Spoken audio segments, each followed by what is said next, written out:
So as I mentioned before, there are things also called skill sets, and if you want to look at page 27 of your notes.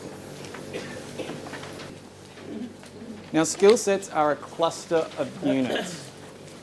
They're usually around a specific skill or task, and they're usually seen as an improvement on a skill or a qualification. So, for example, with individual support, if someone does just individual support and chooses units across that suite, and then they decide, yeah, I really want to work in disability, they can look at the disability skill set and get that specialisation later when they know it. Most of them will have an entry requirement of some sort. They're usually a qualification to a certain level. There are a couple that don't. For example, just released is an induction skill set that doesn't have a prerequisite qualification. The reason is things like the NDS, people can choose who their carers or their service people are. They could be anyone without any qualification or skill in client care areas. So that skill set is there to make sure the worker is safe, the organisation is safe, and mainly the client is safe. But most of them will have some form of entry requirement.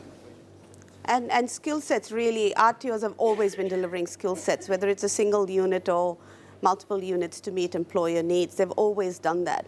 The issue about having skill sets in training packages is it lends itself to funding, really. Under the National Workforce Development Fund, for example, and the current New Industry Skills Fund, there are ways you can access funding for skill sets. But skill sets within training packages are really, really about, does it meet an occupational need? Is there a specific need or a specific skill set?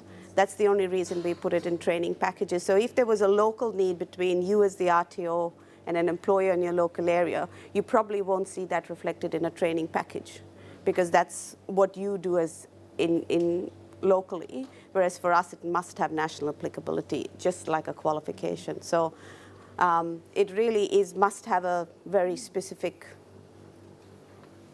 outcome. Just that skill set should be able to give people an outcome. It's a whole qualification, it's not a skill set. Yeah, but you're talking about funding again. It's yeah. Yeah.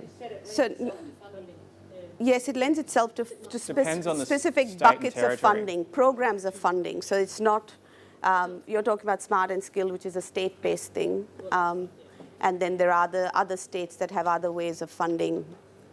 Victoria is moving to look at funding skill sets. So, the different states do things differently. So, but even with the National Workforce Development Fund, this government has got rid of the fund. So again, funding for skill sets is again a big question mark over. So.